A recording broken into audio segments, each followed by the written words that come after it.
5 outings they had, and they came back well. In hot pursuit of 185, Milanta Magic took centre stage, and Asif gave good support as well. He danced down the track, trusted the bounce as well, and both the batters were unafraid to play their shots in the middle. The surface looked good and square of the wicket as well. Milanta was a treat to watch. It was raining sixes early as both these batters dished out 73 runs for the opening wicket.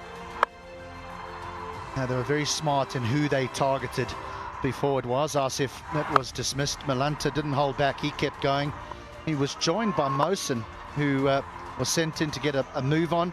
He hit one big one before he was the next man to go. With a wild swipe, dismissed for 9.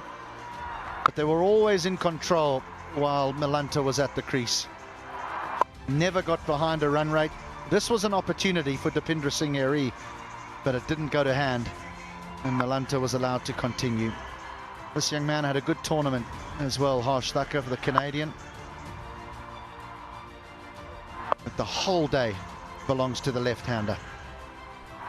Over 360 runs in the final is testament to the manner in which the game was played today. A good surface, and everyone was in with an opportunity. Kugaline struck to dismiss Milanta, and then Irie as well with the muted celebration, sending back Nisham, but it all came a little too late.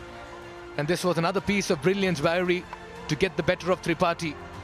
But then came the winning moment. 2 runs towards deep backward square leg as Mayan Yadav hit the winning shot, and Janakpur bowls went celebrating for what is a historical evening for them and for Nepal cricket and season 1 of the Siddhartha Bank Nepal Premier League